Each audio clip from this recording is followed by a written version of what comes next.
வணக்கம். இன்னைக்கு 3 வீடியோ போடலாம்னு சொல்லி பிளான் பண்ணிட்டு இருக்கோம். ஒன்று மெயினா நம்ம ஊர் சமாச்சாரம். நம்ம ஊர்ல பேசுறதுக்கு ஒன்றும் கிடையாது, சரியா? நம்ம ஊர்ல வந்து ரெண்டு மேட்டர் தான் பேசணும். 2 மேட்டரும் அப்படி குவிக்கா முடிச்சிடலாம். பட் ஓவராலா மார்க்கெட் பத்தி நம்ம பேசிட்டு போயிடலாம். ரெண்டாவது உலக சூழ்நிலை, ரைட்? இன்னைக்கு இந்தியாவில் இந்த ஃபாலுக்கு வந்து யார் காரணம்? நிறைய பேர் நிறைய விஷயம் பேசலாம். ஜப்பான் விழுந்துருச்சு, அடுத்தது வந்து யூஎஸ் விழுந்துருச்சு, இஸ்ரேல் வார் வருது, எல்லாம் இருக்கட்டும், ரைட்? இது எல்லாமே வந்து ப்ரீ டிட்டர்மெண்ட் விஷயம். அதை பத்தி தனியா வந்து ஒரு வீடியோஸ் போடுறேன். மூணாவது வந்து 2024 பத்தி சில விஷயங்கள் நம்ம டிஸ்கஸ் பண்ணியிருந்தோம் முதலில். அண்ட் அதை பத்தி பிரத்யேகமா வந்து ஒரு வீடியோஸ் நான் போடுறேன். சரி, நம்ம மார்க்கெட் எடுத்துக்கலாம்.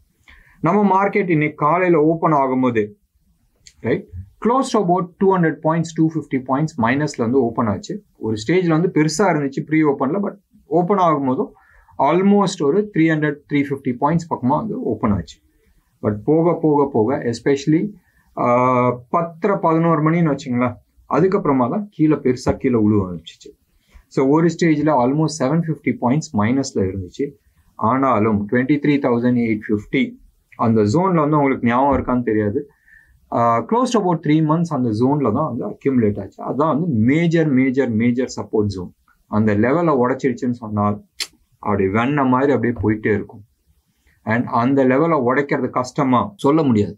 எடுத்து பாருங்களேன், 24,450 to 500 அந்த ஜோன் வந்து எவ்வளோ ஒரு ஹார்ட் ஜோனா இருந்துச்சு.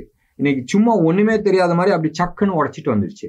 அண்ட் இன்னொன்று வந்து எடுத்து பார்த்தா அது வந்து இன்ட்ராடேல பெரிய வால்யூம்ல உடைக்கல, அந்த லெவலை ஜம்ப் பண்ணி வந்துருச்சு, ரைட்?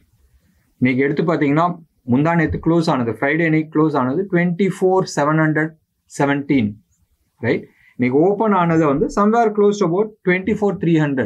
ஸோ அந்த கேப் இருக்குல்ல, ரெசிஸ்டன்ஸ் இல்லை சப்போர்ட், கீழே வந்து போகும்போது ரெசிஸ்டன்ஸ், மேலே வந்து அந்த சப்போர்ட், அது ஜம்ப் பண்ணியே வந்துருச்சு. ஸோ டெக்னிக்கலி இந்த லெவல் தான் இது நம்ம எதிர்பார்த்தோம். போன வாரம் சில கிளாரிட்டிஸ் இல்லாத போதும் நான் வந்து சொல்லிட்டு இருந்தேன், மார்க்கெட் வந்து ஒரு நேரோ ரேஞ்சில் தான் போயிட்டு இருக்கு. அண்ட் இந்த நேரோ ரேஞ்சில் வந்து வந்துச்சு, எந்த சைடு உடைச்சாலும் அது அப் சைடு ஆகட்டும் இல்லை டவுன் சைடு ஆகட்டும் பெரிய மூவ் வரதுக்கான வாய்ப்புகள் உண்டு தான் நம்ம பேசிக்கிட்டு இருந்தோம். டெக்னிக்கல் அனாலிசிஸ் தெரியும் போதும் நிச்சயமா இதை பற்றி தெரியும். வோலட்டாலிட்டி சின்னதாகும் போதும் அடுத்தது வந்து பர்ஸ்ட் ஆகும். நான் வந்து சொல்லிட்டு இருந்தேன், சம்வேர் க்ளோஸ் டு அபவுட் 12 பக்கமாக இருக்கு இந்தியா விக்ஸ்.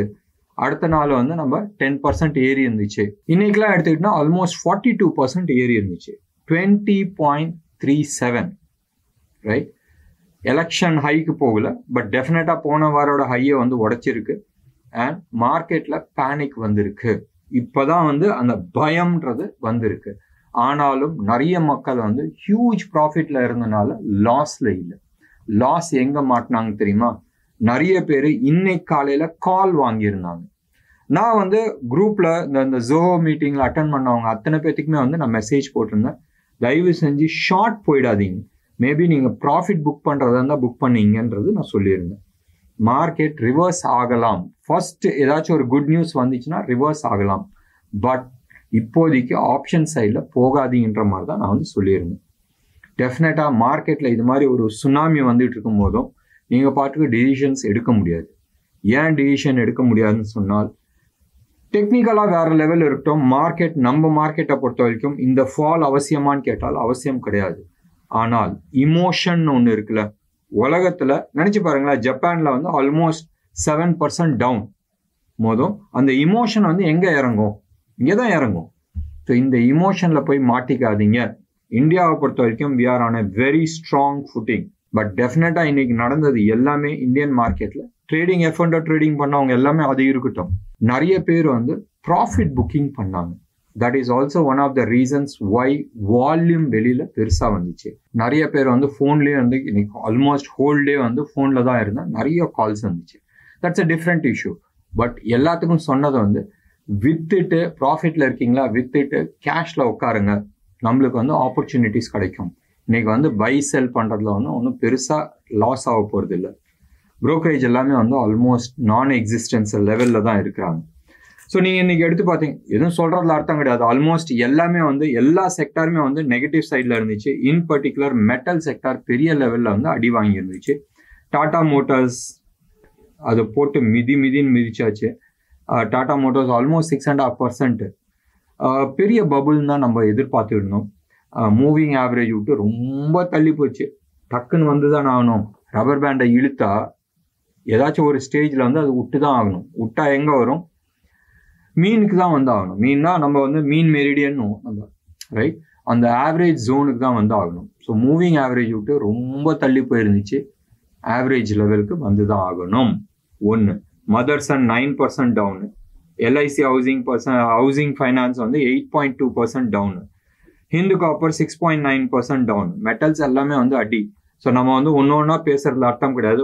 ஆக மொத்தம் F&O ஸ்டாக்ஸில் 9 ஸ்டாக்கை விட்டு மீதி எல்லாமே வந்து நெகட்டிவ் சைடில் தான் இருந்துச்சு. எங்கள் சைடில் நாங்கள் சொல்லியிருந்தோம் போன வாரமே வந்து நிறைய ஸ்டாக்ஸ் ஆல்மோஸ்ட் ஒரு 25-30% வந்து நாங்கள் விற்றுருந்தோம். அண்ட் இன்னைக்கு வந்து அனதர் ஒரு 15-20% வந்து டைல்யூட் பண்ணியிருந்தோம்.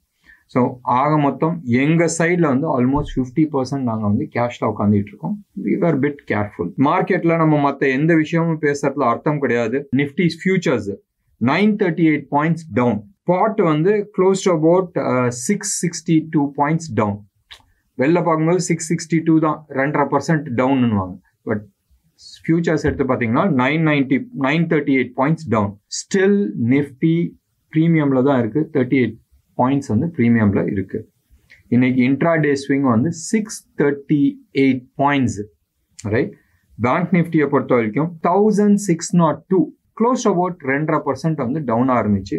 And intraday swing gap down இல்லை. ஸோ இன்ட்ராடே வந்து 1133. இப்போதைக்கு இதுதான் வந்து நியூஸு. மற்ற வேற எதுவுமே சொல்றதுக்கு இல்லை. சில்வர், இந்தியாவை பொறுத்த வரைக்கும் சில்வர் விஷயத்த வந்து நம்ம பேசி ஆகணும். சில்வர் ஆகட்டும், கோல்டு ஆகட்டும், இன்டர்நேஷனல்ல இன்னைக்கு மத்தியானத்துல இருந்து போட்டு மிதிச்சிட்டு இருக்காங்க. இதுக்கான காரணம் ரொம்ப சிம்பிள். ஈரான் இஸ்ரேல் மேல வந்து அட்டாக் பண்ண போறாங்கன்றது ஊருக்கே தெரியும். எப்பயுமே ஒரு இன்னைக்கு டேட்ல இது வந்து மோர் ஆஃப் எ டெரரிசம் ஆயிட்டு இருக்கு. ஒரு நாடு வந்து அட்டாக் பண்ண போறாங்க. இப்போ நான் வந்து ஒரு ஈரான்னு வச்சுக்கோங்களேன், நான் அட்டாக் பண்ண போறேன்னா நான் எப்போ எங்க எது வச்சு அட்டாக் பண்ண போறேன்றது எனக்கு தெரியும். அப்போ நான் என்ன பண்றேன்னு சொன்னால் ஃபைனான்ஷியல் மார்க்கெட்ல அதுக்கு தந்தாப்புல நான் வந்து பொசிஷன்ஸ் எடுத்துக்கிறேன். And I make huge money in the financial market. அது மாதிரி நடக்கக்கூடாது ரைட். எப்பயுமே வந்து இந்த மிடில் ஈஸ்ட்ல ஒரு பிரச்சனை வந்தாவே என்ன நடக்கும்? ஆயில் பிரைஸ் தானே ஏற்றுவீங்க. ஏன்னா அங்கே எப்படியா இருந்தாலும் ஆயில் டிஸ்ரப்ஷன் ஆகுன்றது. ஆயில் ப்ரைஸை போட்டு மிதிச்சாச்சு. 84ல இருந்து ஆல்மோஸ்ட் 75க்கு வந்துருச்சு. இன்னைக்கு வந்து ரைட் நவ் நம்ம இந்த பேசிட்டு இருக்கும் போதும் க்ரூட் பிரைஸ் வந்து ஆல்மோஸ்ட் $75 வந்துருச்சு. இப்போ இந்த ரெக்கார்ட் பண்ணும் போதும் 1%க்கு தான் வந்திருக்கு. அதாவது 1% தான் வந்து கீழே விழுந்திருக்கு. மத்தியானம்லாம் வந்து ஆல்மோஸ்ட் 3% கீழே விழுந்துச்சு. ஒன்று. ரெண்டாவது, கோல்டு அண்ட் சில்வர் போட்டு மிதின்னு மிதிச்சிட்டாங்க. சில்வர் வந்து இப்போ ஒரு 15 நிமிஷத்துக்கு முன்னாடி வந்து 5.25% டவுனா இருந்துச்சு. இப்போ ரைட் நவ் வந்து க்ளோஸ் அபவுட் 5% டவுனா இருக்கு. கோல்டை பொறுத்த வரைக்கும் ஆல்மோஸ்ட் $62 டவுனா இருந்துச்சு. இப்போ ரைட் நவ் வந்து $43 டவுன்ல இருக்கு. 1.8% டவுன். அப்ப இவங்க most of the so called middle ஈஸ்ட்ல இருக்கிற ஆட்கள் பொசிஷனை எடுத்திருந்தால் அந்த பொசிஷனுக்கு அகெயின்ஸ்டா தான் வந்து வெளியில ட்ரேட் பண்ணியிருக்கிறாங்க. எத்தனை பேத்துக்கு இது தெரியுன்றது தெரியாது. ஹமாஸ் வந்து இஸ்ரேல்ல அட்டாக் பண்றதுக்கு முன்னாடி ஹியூஜ் புட் ஆப்ஷன் இஸ்ரேல் மார்க்கெட்ல வந்து வாங்கி வச்சிருந்தாங்க சில பேர். அண்ட் அவங்க எல்லாருமே வந்து ப்ராஃபிட் பண்ணாங்க. ஸோ அந்த ப்ராஃபிட் எங்க ஷேர் பண்ணியிருப்பாங்கன்றது உங்களுக்கு தெரியும். நாட்டில் உலகத்துல இன்னொருத்தனை நான் வந்து கொலை பண்ண போறேன், லார்ஜ் ஸ்கேல்ல கொலை பண்ண போறேன், அதுல வர நஷ்டத்துல உனக்கு என்ன லாபம் வருதோ, ஒருத்தனுக்கு நஷ்டம்னா இன்னொருத்தனுக்கு லாபம், அதுல எனக்கு என்ன பங்குன்னு கேட்டு வாங்குற கலியுகம். சரி, நம்மளோட நஷ்டம் என்ன? இது வந்து உலகத்தோட சைட்ல இருக்கிற நஷ்டம். நம்மளோட நஷ்டம் என்ன? ரூபி ஃபைனலா அந்த 83.80 நான் சொல்லிட்டு இருந்தேன் தெரியுமா, அந்த 83.70 83.80 அந்த ஜோன்லயே வந்து ரொம்ப நாளா நின்றுட்டு இருக்கான்னு, அது இன்னைக்கு ப்ளீச் ஆயிடுச்சு. போட விட்டுறான்னு சொல்ற மாதிரி விட்டாங்க. 84.25 ஒரு ஸ்டேஜ்ல ரைட். இவ்வளோ பெரிய ப்ளீச் ஆனது வந்து ரொம்ப நாள் கழிச்சு இது மாதிரி ஒரு பெரிய ஃபால் வருது ருப்பியை பொறுத்த வரைக்கும். ஸோ 84.20 போயிட்டு இப்போ ரைட் நவ் இந்த ப்ரோக்ராம் ரெக்கார்ட் பண்ணும் போது 84.20 அந்த ஜோன்ல வந்து இருக்கு. ஸோ 84.25 போயிட்டு 84.20ல வந்து இருக்கு. ஸோ ஆல்மோஸ்ட் 45-50 பைசா வந்து ருப்பி வந்து ப்ளீச் பண்ணியிருக்கு. இது வந்து ஃபார் தி ஃபர்ஸ்ட் டைம் 84 லெவலை வந்து உடைக்குது. ஸோ டெஃபினட்டாக 85 வந்து மிக விரைவில் வரதுக்கான வாய்ப்புகள் இருக்குது. டெக்னிக்கலாக ஒரு லெவலை உடைச்சிருக்கு. அந்த லெவலை உடைச்சதுக்கு அப்புறமா ஃபர்தர் அப்சைட் பிரேக் ஆகிறது வந்து மச் ஈஸி. நம்மளோட இன்னொன்று வீடியோ இருக்குது. அந்த வீடியோ பார்க்கும்போதும் இந்த டீட்டெயில்ஸ் வந்து ஏன் இப்படி நடக்குது, இன்டர்நேஷ்னல் இதில் வேற என்ன விஷயம் நடந்துகிட்டு இருக்கு, அந்த விஷயத்தை பற்றி நம்ம டிஸ்கஸ் பண்ணலாம். மார்க்கெட்டில் இது பை பண்ணுறதுக்கான டைம் கிடையாது. கேஷில் உட்காருங்க.